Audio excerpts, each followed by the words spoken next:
तो आइए, पिछले दिन आप लोगों ने क्लास किया संख्या के बारे में, ठीक है। एक बार फिर से उसका रिवीजन करके मैं आपको, ये क्लास सेकंड है, द्वितीय क्लास है, तो आगे बढ़ा रहा हूँ, ठीक है। और देखिए इसमें हमें पढ़ना क्या है। आप लोग जैसा कि जानते हैं कि आप लोगों को क्लास 8 में पढ़ना है संख्या के बारे में, पहला चैप्टर में, उसमें आप लोगों को देखना है कि योज्यात्मक विलोम, ठीक है, इसके बाद गुणात्मक विलोम, इसके बाद प्रॉपर्टीज़ पढ़ना है, ठीक है। तो आज हम लोग जो करने वाले हैं, एक बार रिवीजन इसका, जो भी संख्या आप लोग पढ़े थे, और साथ में हम लोग देखेंगे कि योज्य प्रतिलोम क्या है और गुणात्मक प्रतिलोम क्या है। इसके बाद क्वेश्चन आपसे बनने लगेगा, ठीक है। तो जो लोग भी नहीं देखे हैं पिछला वीडियो, वो पिछला वीडियो देख लें। इसे मैं प्लेलिस्ट एक पार्टिकुलर बना देता हूँ, जहाँ आप जाके उसे बार बार देख सकते हैं, ठीक है। तो यहाँ पर देखिए, यहाँ पर सबसे पहले आप लोगों को पिछले दिन बताया गया था प्रकृत संख्या, ठीक है। प्रकृत संख्या में हम लोगों ने देखा वहाँ पे कि प्रकृत संख्या जो होती है वो होती है गिनती की संख्या, ठीक है। गिनती की संख्या जो होती है प्रकृत संख्या होती है। तो प्रकृत संख्या यहाँ पे पहला में आप लोगों ने पढ़ा था, जिसमें पढ़ा थे आप लोग कि गिनती की संख्या को प्रकृत संख्या कहते हैं। उसमें 1 2 3 4 से लेके अनंत तक था, ठीक है। अनंत तक, अनंत ऐसे लिखा जाता है, पिछले वीडियो में मैं बता चुका हूँ, ठीक है।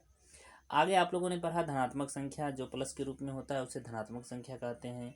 ऋणात्मक पढ़ा आप लोगों ने, जो निगेटिव रूप में होता है यानी कि माइनस के रूप में होता है उसे ऋणात्मक संख्या कहते हैं। पूर्णांक की बात करते हैं अगर, ठीक है, तो पूर्णांक संख्या वैसी संख्या होती है जो प्लस माइनस दोनों के रूप में, कहने का अर्थ सीधे सीधे है कि धनात्मक और ऋणात्मक दोनों संख्या को अगर मिला दें तो वो हमारा जो कहलाएगी वो क्या कहलाएगी, पूर्णांक संख्या कहलाएगी, ठीक है। चलिए हम बात कर ले आगे की अगर, ठीक है ना। तो आगे आप देखिए यहाँ पर पूर्ण संख्या, ठीक है। पूर्ण संख्या में क्या होता है, 0 1 2 3 4, इसमें यानी कि गिनती की संख्या में अगर आप 0 मिला देते हैं तो उसे कहते हैं हम लोग पूर्ण संख्या, ठीक है। 5 में यही पढ़ा था। इसके बाद आप लोगों ने पढ़ा सम संख्या। सम संख्या वैसी संख्या होती है जो 2 से पूर्णतः विभाजित होती है, ठीक है, उसे हम सम संख्या बोलते हैं। ऐसा बात आप लोगों ने कल पढ़ लिया था, ठीक है। अगर बात करें हम नेक्स्ट विषम संख्या की, तो विषम संख्या आप जानते हैं जो 2 से विभाजित नहीं होती है उसे हम लोग बोलते हैं विषम संख्या, हाँ या ना, बोलते हैं, विषम संख्या बोलते हैं, ठीक है। तो देखिए यहाँ पर विषम संख्या के बाद आप लोगों ने पढ़ा भाज्य संख्या, ठीक है।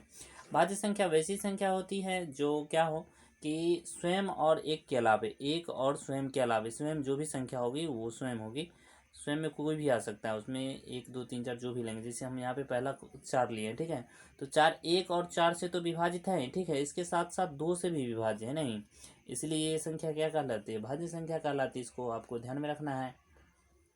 अगर हम नेक्स्ट बात करें 9 नंबर में यहाँ पर अभाज्य संख्या की, तो आप लोग जानते हैं अभाज्य संख्या वैसी संख्या होती है जिसमें एक और स्वयं के अलावे किसी अन्य से ना लगे। जैसे 2 की बात करें तो 2 क्या है, देखिए आप लोग जानते हैं, देखिए 2 जो है ना, 2 में हम लोग 1 और 2 के अलावे किसी अन्य से भाग लगा सकते हैं, बताइए, नहीं लगा सकते ना।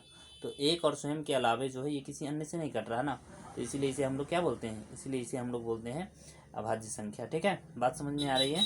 चलिए बात करते हैं आगे की। हम लोग यहाँ पर नोट में जो यहाँ पर लिखा है, एक न तो भाज्य है ना ही क्या है, अभाज्य संख्या है। बात समझ में आ रहा है। और 0 के साथ हम लोग प्लस या माइनस नहीं लगाते। इतना बात क्लियर है, कोई दिक्कत नहीं, बात समझ में आ रही है, ठीक है। अगर ना समझ में आए तो आप कमेंट करके बताइएगा, मैं अगले वीडियो में प्रयास करूँगा सारा का सारा समझा देने का, ठीक है। चलिए बात करते हैं हम आगे। यहाँ पर एक संख्या हमारे पास है वास्तविक संख्या, ठीक है। 10वां नंबर वास्तविक संख्या। आप लोग देखिए, वास्तविक संख्या जो होती है ना बाबू, वो होती है 2 संख्याओं को मिला के बनता है, ठीक है, परमेय और अपरमेय संख्या को, ठीक है। परमेय संख्या जिसे पी वाई क्यू के रूप में लिखा जाता है, परमेय कहलाता है। क्यों बराबर क्या नहीं, 0 नहीं, ठीक है।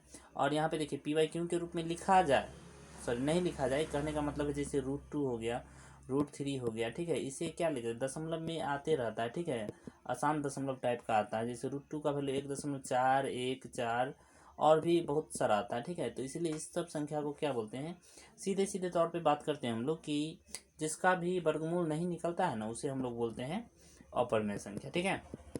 जैसे हम पाई का भी बात कर लेते हैं एक बार, ठीक है। पाई भी क्या है, अपरमेय है। पिछले वीडियो में भी मैंने आपको बताया कि पाई कैसी संख्या है, तो अपरमेय संख्या, ठीक है। कारण क्या है, कारण ये है कि इसका भी मान कंप्यूटर से भी निकालने पर ट्रिलियन में आता है, ठीक है। या आप क्लास 9th में पढ़ेंगे तो एक्सरसाइज 14 में पढ़ेंगे आप लोग कि इसका अंक 50 अंक तक है, 3.47 इस तरह से आते जाता है, ठीक है। तो इसलिए पाई कैसी संख्या है, पाई संख्या है आपकी अपरमेय संख्या, ठीक है।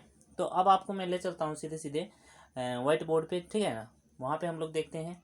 और हाँ, ये अगर आप चाहते हैं कि ये PDF आप प्राप्त कर ले, ठीक है, तो हमारा एक टेलीग्राम चैनल है जिसका नाम है ओमेगा स्टडी, ठीक है।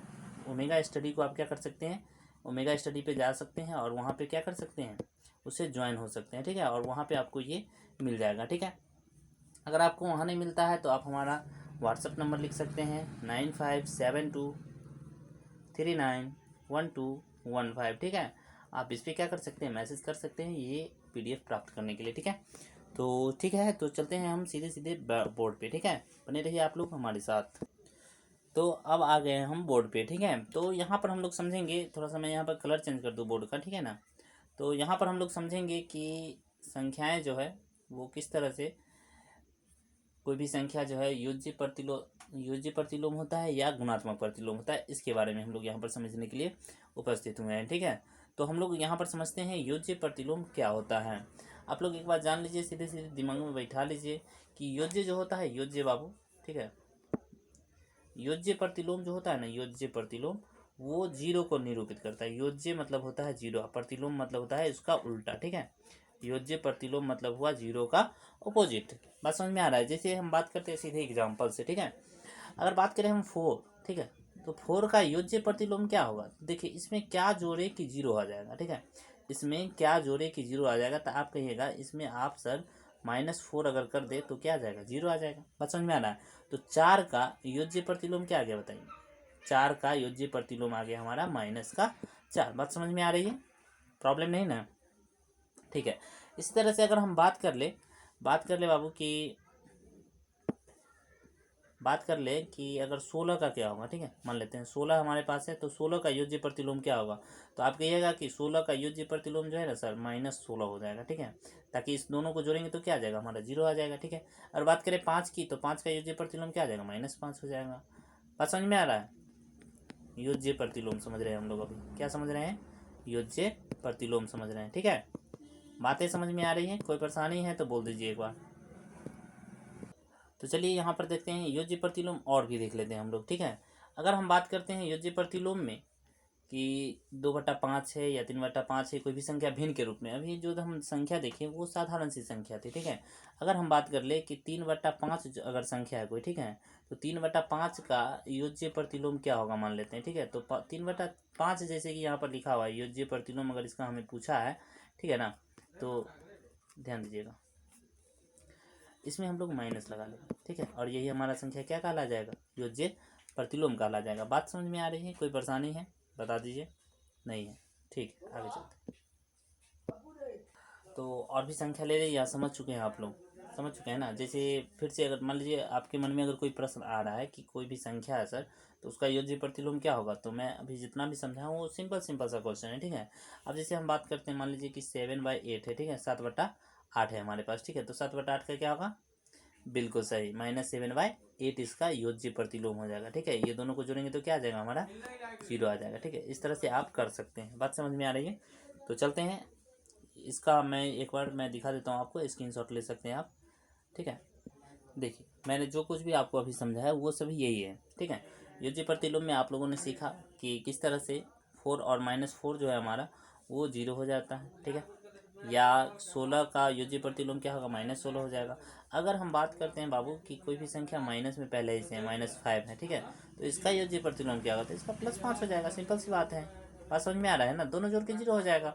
यानी कि दिमाग में रख लीजिए एक बार, ठीक है। हमें योज्य प्रतिलोम में हमेशा और हमेशा क्या लाना होता है, जीरो लाना होता है। बातें समझ में आ रही है, कोई परेशानी, जीरो लाना होता है, इस बार दिमाग में बैठा लीजिए आप लोग, ठीक है। तो चलते हैं हम लोग, अब सीखेंगे गुणात्मक प्रतिलोम। क्या सीखेंगे, गुणात्मक प्रतिलोम सीखेंगे, ठीक है। तो चलते हैं गुणात्मक प्रतिलोम पे।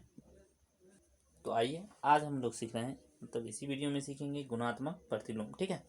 अगर हम बात कर ले बाबू गुणात्मक प्रतिलोम की, जैसे कि गुणात्मक प्रतिलोम मैं यहाँ पे लिख लेता हूँ, गुणात्मक, ठीक है, प्रतिलोम मतलब होता है, हमेशा याद रखिए, उल्टा। प्रतिलोम मतलब क्या होता है, उल्टा होता है, ठीक है।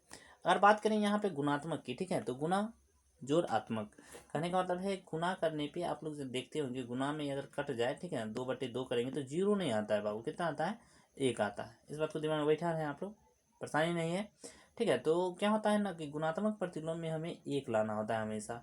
गुणात्मक प्रतिलोम का मतलब क्या हो जाता है हमारे, सीधे सीधे 1 से हो जाता है, ठीक है।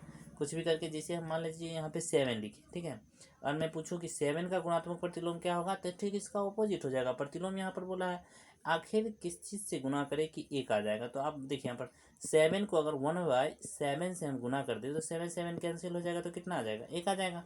ठीक है, तो यहाँ पर 7 का गुणात्मक प्रतिलोम क्या हो जाएगा हमारा, 1/7 हो जाएगा। ठीक है, जैसे यहाँ पर देखिए, मैं आपको फिर से एक बार बताता हूँ। आप लोगों के मन में आ रहा होगा कि सर अगर कोई और संख्या हो, ठीक है, जैसे 7/2 ही ले लेते हैं हम, ठीक है, तो इसका गुणात्मक प्रतिलोम क्या होगा, तो आप लोग सोच रहे होंगे। तो ये देखिए, इसका हम लोग अगर 2/7 से गुना कर दें, ठीक है, 2 से 2 कैंसिल हो जाएगा, 7 से 7 कैंसिल हो जाएगा, तो एक आ रहा है ना।